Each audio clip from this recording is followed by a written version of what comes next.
Hi everybody, my name is Sarah. Pearls of Wisdom and Food with Keto under 20, just for today. And I mean 20, 20.0 on my chronometer. What are the chances of that? And I'm having plenty of veggies too. I'm having some raw zucchini, some raw cauliflower crumbles, some spring greens, lightly blanched asparagus, raw cabbage, radicchio. So yeah, I'm having plenty of nice raw veggies. And I forgot to pull something up on my screen here. I feel infused.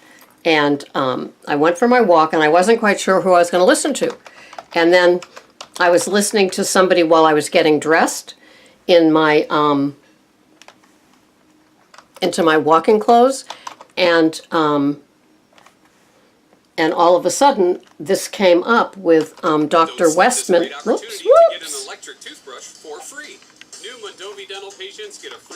Dr. Westman at the Keto conference, and at the Keto Dudes Ketofest that they had in July in.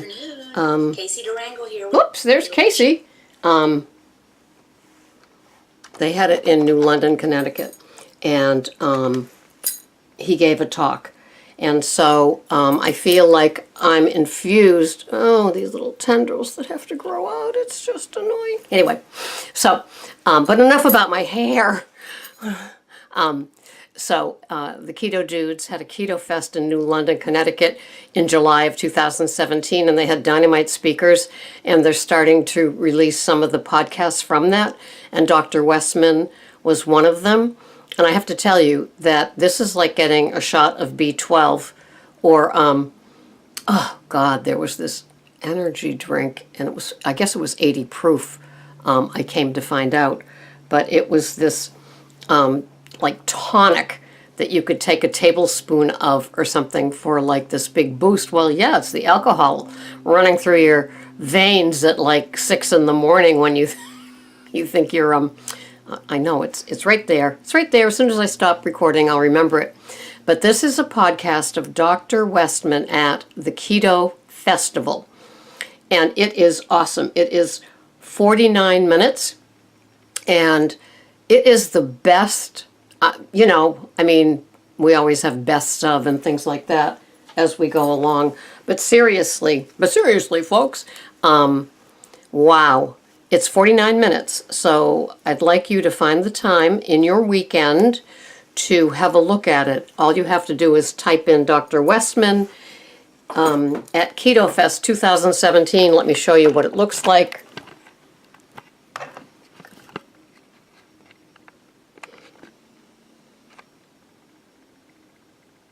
Okay, that's what the, you know, the screen looks like to get to him. And he, you know, he knows his stuff. He's been doing, he has a private keto clinic at Duke University, and I think that he's also expanded them. He has a Casey Durango, Keto with Casey. She does a live, she records when he has his support group meetings at a local hotel down there in South Carolina. And he just knows his stuff. But this hour is just, this 50 minutes, well, it's like a therapy hour, right? Has just the nuts and bolts of this program. And he is not shaming.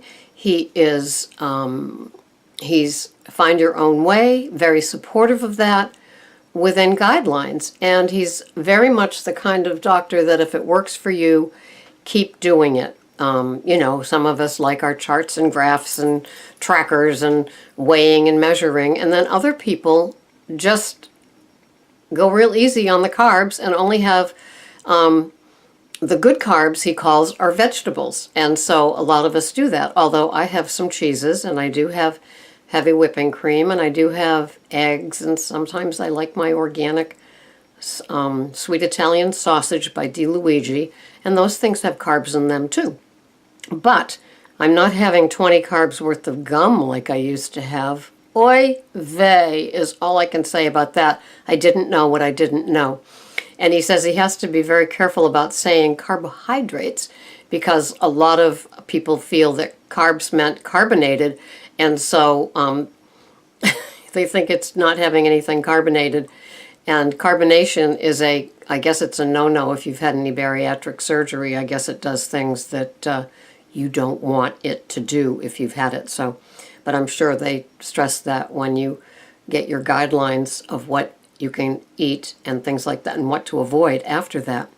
So he just does a really great, do calories count? Well, they can count, but they don't count. Some people count them, some people do, but it basically is all about the carbohydrates. And he says under 50 is ketogenic, and anything lower, lower, lower is going to get into a real therapeutic part for you and how to lose the weight. And of course, keto has been around for a long, long time, not because of losing weight, but for other things like Alzheimer's, dementia, and seizures. And autistic people seem to do better too. So, oh, those little tendrils are going to be the end of me. So anyway, don't look. Okay, I won't. So I really enjoyed listening to him. He's arrogant, but he's earned it. He's knowledgeable because this is what he works with. He's not a fool, and I don't think that he'll allow fools. He works with people that want what he can give them. He's in South Carolina. He talked about organic, and it was very interesting. He said, the keto diet's been around a lot longer than this whole grass-fed trend. And you know that I push it, and I've kind of laid back on pushing it. He said plenty of people are healthy, have lost weight, and couldn't ever afford grass-fed, nor even know what we're talking about. He said, so don't let that get in your way. He said here in South Carolina, if you had to have grass-fed in order to be successful, forget about it. 50% of his patients are on insurance, have regular insurance. 50% are Medicare, Medicaid. 50%, he said most are women. 50% are white and 50% are not white. And so he has a varied practice. And whatever he does with the people, they've had success. And a lot of doctors will jump back at him. Well, what scientific proof do you have? All you have is anecdotal things. And he's like, yeah, well, I have something like, he's had 2,000 patients since he began 10 years ago, and they've lost something like 26,000 pounds. And he said, maybe that's just anecdotal, but he said, I'm always willing to put my name and time in with scientists to come up with papers. He said babies are born in ketosis, and he'd love to do a paper on that. So any doctors that were interested in having him do and assist, he'd love to do that. So anyway, it was just worthy of a listen. I hope that you can do it too. If what you need is a shot of straight, old school keto, then that's what you have. And if you have his page 4, which you can just Google and get a copy of it, there's a couple of things on there that I'm not a big fan of. One is the sugar-free Jell-O, but if you've been with me for a while, you already know that. But if that's what gets you through it, hey, do it. I would still steer clear of any of those yellow, blue, or pink packets to the best of your ability. One woman said to me that she can't do Swerve or xylitol, and so she says she's wondering why she's trying to aim for sweet anyway. And it's so true, it's so true. A lot of us here that do old school keto, the way that Dr. Westman was laying it out, are not aiming for keto-fied items, and you will not find them on his list. No coconut flour, no almond flour, which would knock my beloved Fathead pizza, which is the only thing that I really bake that has a flour in it. I've made meatloaf with cauliflower crumbles. He said, look at us a few years ago. We didn't know what cauliflower crumbles or riced cauliflower was. And think of how many people are saved by having both of those varieties of cauliflower in their food plan, which they can make recipes that save them and don't need the flour. And it's so true. I just love my cauliflower crumbles. We have them on steak night done in a cast iron pot on top of the big green egg with coconut oil, and then during the week I have them raw on my salad, and also right now we're having it today with my ground turkey, zucchini, ricotta cheese. It's kind of like my zucchini lasagna, except I chop everything up and put it in a little Fiesta bowl and heat it up in the toaster oven, and then put mozzarella on it to melt. So I love my cauliflower crumbles. I also love my Calabro ricotta. There's only 2 carbs in 2 ounces, which is 100 calories. And that too has been a wonderful addition. I love it with eggs. I love it with the veggies and the cauli crumbles, and a protein in the form of meat with it. It's been a great add-on to my my little what I eat in a day. And it's funny because I guess there's no recipes for what that is, but it's in my head and I like it. And it takes a while to eat. It's hot and everything is like bite-sized, so it takes time. And I have to admit to you that no matter what it is that I eat, be it a raw salad or something like that and a little cassoulet, it's what takes time. So my body is used to like 20-25 minutes of slow eating my 2 meals.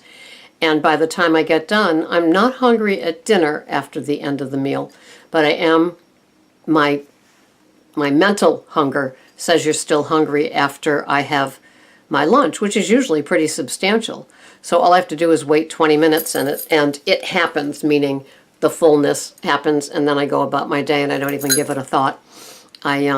I'll have some sparkling water and just move on with my day. So this has been Sarah talking about Dr. Westman. And yes, he has other great podcasts out, but this one just worked for me. 49 minutes of a podcast working for me, where I disagree with nothing is amazing. There's no but, because even Sarah and her nemesis, Ms. Slick, can have buts thrown into certain podcasts, but this is a winner all the way. Dr. Eric Westman at Ketofest 2017 - The Science Behind. And up will come a graphic of keto does not necessarily mean no carbs.